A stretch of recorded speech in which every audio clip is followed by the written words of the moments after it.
Bonjour à toutes et à tous. Eh bien, écoutez, aujourd'hui je me trouve dans les locaux de la NASA, la National Aeronautic Special Administration Rethèse, qui, je vous le rappelle, a permis le lancement il y a quelques mois du satellite RESAT, qui est le satellite qui nous permet bien évidemment d'être diffusé sur les télévisions rethèses de notre émission Le Petit Reta. Je ne vais pas vous faire attendre plus que ça parce que je suis actuellement en communication avec Mathieu Lepasqua. Mathieu qui est l'astronaute qui est en charge de la vérification quotidienne du satellite en direct de l'espace. Mathieu, est-ce que vous me recevez?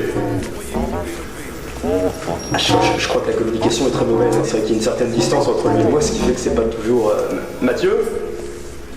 C'est peut-être ce boîtier parce qu'ils m'ont filé un truc pour parler. Mathieu? Je peux... Ouais. Mathieu? Merde. Bah vous me dites de pas toucher, il fallait me le dire avant, rigolo. Baptiste Kichnok pour le petit Reta.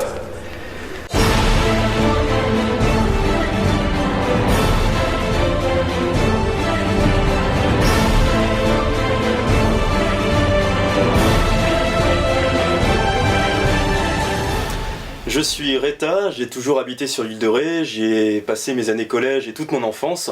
Contrairement à moi, il ne l'est pas, nous avons 50 ans de différence et pourtant il reste néanmoins le cofondateur du Petit Reta et le créateur de la chaîne télé Ré Télé. Yves Morin, bonjour. Bonjour. Alors Yves Morin, comme je viens de le dire, tu es cofondateur du Petit Reta. Qu'est-ce que tu fais dans ce journal? Quelle est ta particularité? On a deux actions différentes l'un et l'autre, mais qui sont vraiment complémentaires. En fin de compte, il y en a un qui pense, qui réfléchit, qui prépare les idées, et l'autre qui met en place, qui règle tous les problèmes, qui sont des problèmes annexes, et qui surveille les chiffres et tout ça. Voilà, je veux dire, plein de choses comme ça. Donc tu t'occupes de la partie vraiment logistique et mise en ligne des vidéos sur la plateforme de Ré Télé. Et bien sûr, on monte, on organise et on monte ensemble les choses. Alors le Petit Reta donc, est en ligne depuis le mois de février de cette année, donc 2017. Là on arrive bientôt aux vacances d'été, le mois de juillet-août. Qu'est-ce que va devenir le Petit Reta pendant ces 2 mois de vacances? Il va se reposer, il faut qu'il se calme, il faut qu'il se repose. On va prendre un peu des vacances, mais on va continuer à travailler. On va tout préparer en fin de compte pour que le 1er septembre, on soit opérationnel. Voilà. Ça a très bien marché, on a des très bons chiffres en fin de compte. On a 3 plateformes où c'est me présenter. Le Ré Télé, bien sûr. Sur YouTube, il y a une chaîne, Le Petit Reta. Et puis, il y a un site, lepetitreta.fr, sur lequel on peut voir tous les épisodes et tout ça. C'était progressif. Premier épisode excellent. Deuxième, troisième, un peu plus calme. Malgré des pointes, parce que le drone ou que ça soit Elodie, dont on parlera tout à l'heure, ça fait des bons scores. Et puis là, Le Petit Reta, ça fait tout exploser. On est 22 000 à peu près passages en l'espace de 3 mois. Voilà, oui, il y a toujours un moment de toute façon pour que l'émission prenne un peu en ampleur. Il faut que les gens... voilà. Beaucoup de j'aime pour l'instant. Le bouche à oreille aussi qui joue beaucoup un rôle important dans la diffusion de l'émission. Donc on parlait des vacances, du fait de tourner énormément de contenu cet été, puisque donc, on est tous les deux sur l'île de Ré, donc on pourra tourner pas mal de petites choses. Et le but serait donc de passer l'émission en hebdomadaire à partir de la rentrée. Si on peut, à partir de la rentrée, on va passer en hebdomadaire. Ce qui demande aussi le fait faire un appel à un certain nombre de gens qui puissent un peu nous aider, que ce soit dans le montage, que ce soit dans la logistique ou dans la création. Parce que bon, tu as beaucoup d'idées, mais bon, des idées des autres, ça peut apporter aussi quelque chose d'excellent. Voilà. Il y a certaines personnes qui nous ont demandé que deviennent Raphaël et Elodie. Donc je le rappelle, Raphaël qui est le présentateur du Petit Reta qu'on a vu dans les 2-3 premiers épisodes. Et Elodie qui est la comédienne, donc qui joue la mère de famille parisienne qui a oublié son ticket pour sortir de l'île de Ré. Donc est-ce que... Je rappelle que pour sortir de l'île de Ré, il n'y a pas besoin, non, on le rappellera jamais assez. Mais bon. Et donc est-ce qu'on aura l'occasion de revoir Raphaël et Elodie prochainement dans d'autres épisodes ou à d'autres postes dans l'émission? Absolument, parce qu'ils font partie du départ et je trouve que l'un et l'autre avaient apporté quelque chose d'important par rapport à nous deux. On est une toute petite équipe, mais il faut la faire grossir pour pouvoir sortir ça d'une façon toutes les semaines. Parce que ça demande quand même un peu de boulot. Ça demande du travail, oui. Voilà. Il y a toute la partie écriture, tournage, post-production, parce qu'on fait de la fiction quand même malgré tout, donc c'est une grosse machine à mettre en place. Voilà. Merci Yves Morin. Merci, Anto. Bon, à moi. Alors, ce qui serait intéressant, c'est de repartir aux origines du Petit Retard. Quelle est la démarche que l'on a eue tous les deux? Alors, la première fois qu'on y a pensé, je m'en souviens, c'était à l'été 2016. C'était la première fois que j'avais fait un stage ici. C'était resté en stand-by. Après, je suis revenu moi en septembre 2017. Et là, donc, les choses ont commencé à prendre une autre ampleur, puisqu'on a tourné le premier épisode au mois de septembre, pour le sortir au final qu'au mois de février 2018, parce qu'on voulait avoir un contenu quand même assez important avant de mettre en ligne les vidéos. Et alors, l'origine du Petit Retard, on avait tous les deux de toute façon un souhait de pouvoir créer une émission satirique qui s'inspirait donc de Groland, du Petit Rapporteur de Jacques Martin, du JT des Nuls, donc pouvoir faire un peu un mélange de ces trois émissions pour nous-mêmes pouvoir sortir notre émission satirique pour l'île de Ré, puisqu'on pensait vraiment l'île de Ré à cette caractéristique un petit peu de territoire, de petite présipauté quoi, où il pourrait y avoir sa police, sa politique, sa chaîne de télévision, donc ce qui se prête bien à l'idée du faux reportage qu'on met en place à travers les différents épisodes.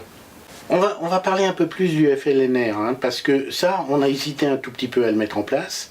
Bon, voilà. Raconte-nous un peu la genèse et puis pourquoi en fin de compte on l'a sorti. La genèse du FLNR, déjà c'est quelque chose dont on avait déjà entendu parler. Je veux dire, le FLNR, c'est pas nous qui l'avons créé. Il y a déjà eu des tags sur l'île de Ré du FLNR, un peu des petites actions, qui restaient encore assez non violentes, mais voilà, moi j'avais déjà entendu parler de ça, du FLNR.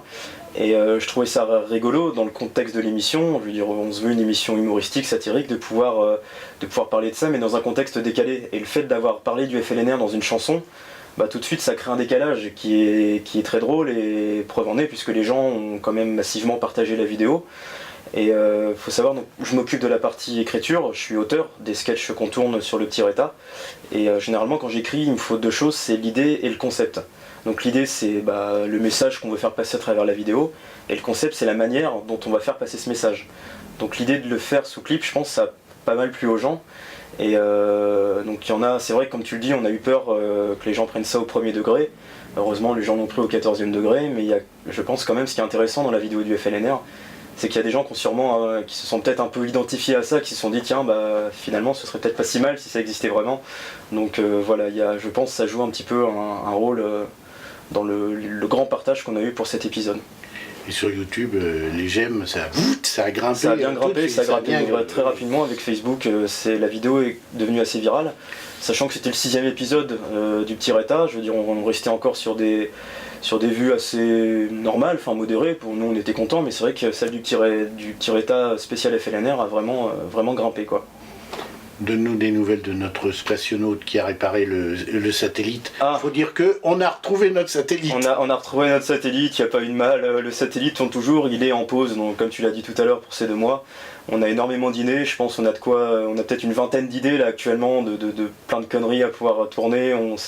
Quand on écrit, déjà quand je te les présente ou quand on en parle, ça nous fait énormément rire.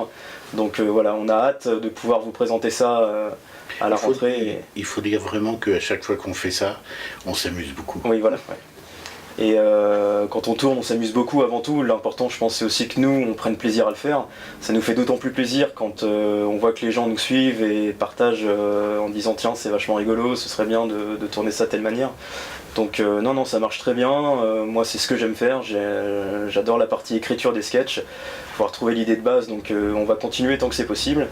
Et d'ailleurs, je vais reprendre une phrase que tu citais, que je trouvais très marrante. Et puisque, bien évidemment, une émission, on aimerait être un peu plus que 2 à pouvoir la faire. Donc on recherche des comédiens, même si vous n'êtes pas forcément comédien professionnel, on cherche des figurants, des petits rôles, des gens qui ont des idées pour pouvoir, pourquoi pas, participer à l'écriture des sketchs. Puisque nous sommes 2 fous qui souhaitons créer un asile, je trouvais cette phrase rigolote. Donc voilà, n'hésitez pas à venir vers nous aussi, bienvenue au club du Petit Retard. on est à fond pour la rentrée et on va vous prouver qu'on va rester grinçant. Je pense qu'il y a une volonté de l'être un peu plus et de tailler un peu dans le gras de ce qu'il fait sur l'île de Ré. Donc voilà, on va continuer à dire des bêtises, à rigoler, à prendre plaisir à faire ce qu'on fait. C'est le plus important. Merci. Et vive la liberté d'expression.